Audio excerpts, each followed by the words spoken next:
Maithili express की शानदार प्रस्तुति।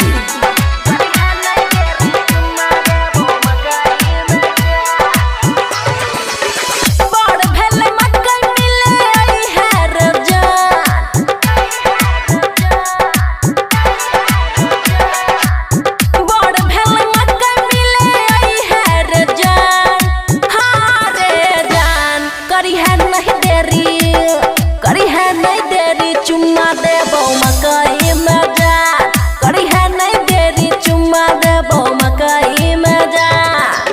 बड़ भेल मकई मिले आई है रे जान, बड़ भेल मकई मिले आई है रे जान।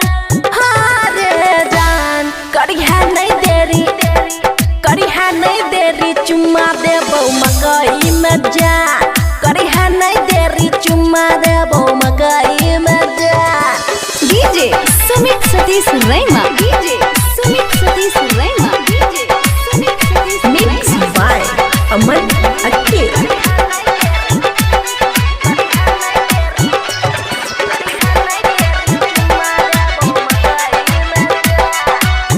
खुशी रिकॉर्डिंग स्टूडियो बलुआहा।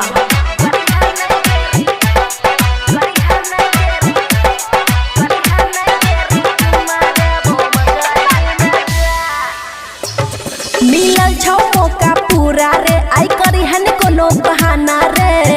होइने छ जानू बर्दाश्त रे, होइने छ जानू बर्दाश्त।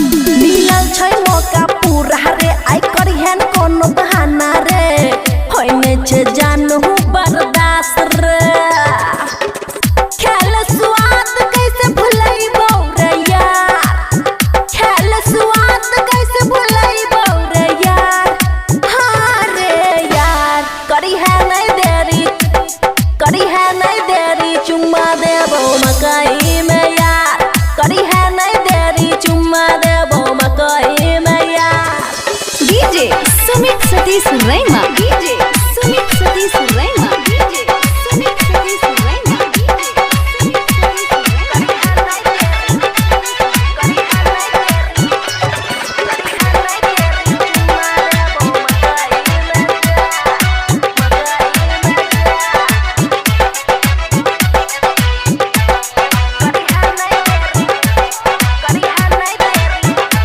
खुशी रिकॉर्डिंग स्टूडियो बलुआहा।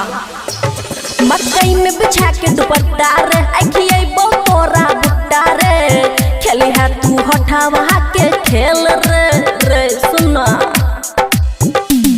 मकई में बिछा के दुपट्टा रे, आखिए तोरा बुट्टा रे। खेली है तू हठावा के खेल रे। ओहे वाला चीज हम जी खइबौ रे यार, ओहे वाला चीज हम जी खइबौ रे यार। हाँ रे यार, करी है नहीं देरी सुन, करी है नहीं देरी चुम्मा देबो मकई में यार, करी है नहीं देरी चुम्मा देबो मकई में यार। रे जल्दी आना। खुशी रिकॉर्डिंग स्टूडियो बलुआहा।